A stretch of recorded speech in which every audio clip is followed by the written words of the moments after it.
Hello Aquarius, I'm Maria DeSimone and this is your 2016 Special Year Ahead Forecast brought to you by InsightfulAstrology.com.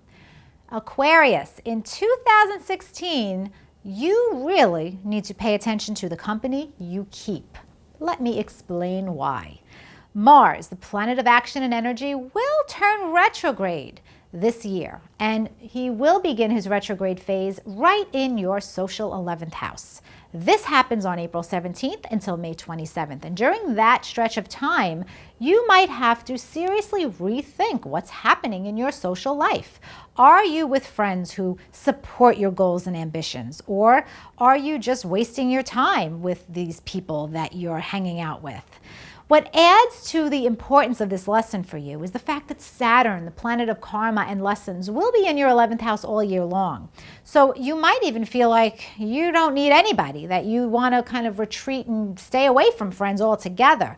And it's not really about that, Aquarius. It's about defining what you want and need socially.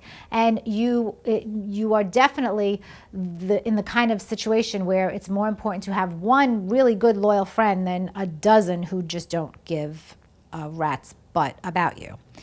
Okay, so Mars is retrograde in your 11th house until May 27th. But from May 27th until June 29th, Mars will retrograde in your career sector. So now you're revising your professional goals. Please do not start a business during this time. Please do not ask for a promotion during this time. Don't do anything new career-wise during this time that you're hoping will succeed, because you do not have the support. This is a time to regroup, retrace your steps. It's a time to go back and fix whatever's broken professionally, repair any relationship between you and an authority figure connected to your career. That's what this cycle's for. Jupiter, the planet of expansion and abundance, will be in your 8th house until September 9th. And this will benefit you financially in major ways if you play your cards right. Especially March 16th and again on June 26th, because Jupiter will be at a gorgeous angle to Pluto, now in your hidden 12th house. So there might be some behind the scenes investing that you're doing, and investments will pay off during this time. It can also be, money that comes to you from an angel investor, a hidden benefactor. That is very possible for you around that time period. Jupiter in the 8th house can blow up existing financial problems, however. So if you go into this year with a not so good financial picture, I want you to be careful, especially because there are some eclipses that could aggravate the situation.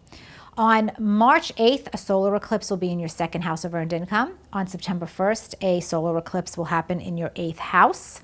And on the 16th of September, a lunar eclipse happens in your 2nd house of earned income. And all of these eclipses are stressfully aspected, which tells me you're going to have some work to do with finances, some juggling, some focusing, okay, some refocusing. But Jupiter in the 8th house tells me that you have an ability to rely on other resources while you're fixing your own finances, and that's a good thing.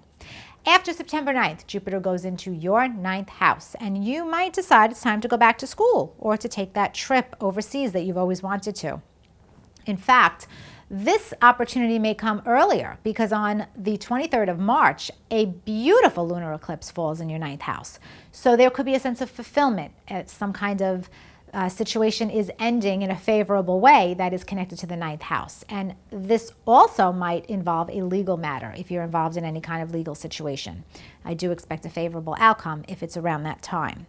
So remember, Aquarius, your major theme this year is actually about your social life. It's about also defining your dreams and goals. Saturn will tour your 11th house all year, and Saturn demands that you focus on being responsible about 11th house matters. So it's your social life, but it's also your greatest hopes and wishes. So define them. What are they?